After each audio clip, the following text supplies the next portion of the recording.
na-discourage tayo, o nawala tayo, yung ibang mga kaparian natin nawala sa Panginoon, if may nanonood po dito, di ba? It's okay to start over again. So, si Lord, siya yung Diyos ng God of many chances, di ba? Na kaya niya magkaloob ng mga maraming pagkakataon sa mga kapatid natin sa Panginoon na nawala na, o na-hurt sila sa church, or na-hurt sila sa mga sitwasyon na nangyari sa mga buhay nila. Eh, sabi nga po dito, di ba?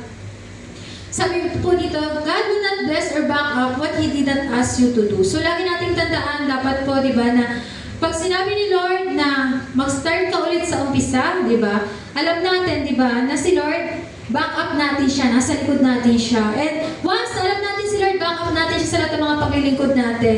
Kung ano, yung nakita natin na establish na ministry or na ginawa ni Lord sa mga buhay natin, kaya yun ni Lord higitan pa ng much better o mas best, di ba?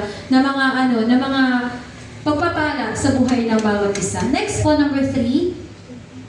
It is talking about God giving you a testimony that you have never shared before in your life. So kayo po, alam ko po lahat tayo, pag tatanungin ko isa-isa, di ba? Isa-isa kayo tatanungin ko. Alam ko po meron po kayong testimony na binigay si Lord sa mga buhay natin. Na pag tinanong ka, oh sis, ano encounter mo kay Jesus? Anong testimony mo sa Kanya? Di ba? Meron po agad na, oh, ganito ginawa sa akin ni Lord. Grabe yung pagpapalang ginawa sa akin ni Lord, di ba? We have something to praise for, di ba? There is something po na testimony na pwede po tayong gawin, di ba? Na ginawa si Lord sa mga buhay natin. And alam ko po, naniniwala po ako, sabi nga po, di ba? Read about it and listen to other people sharing it. So, sobrang halaga po na nakikinig po tayo sa testimony po ng ibang tao.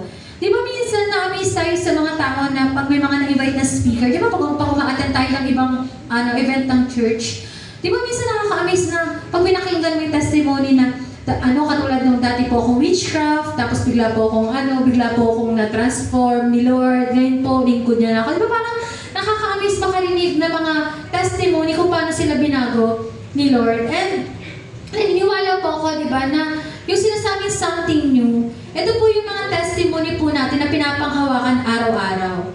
Alam niyo po, di ba, sabi naman, hindi naman lang yung testimony mo kung paano ka niligtas ni Lord, yun lang yung magiging testimony mo.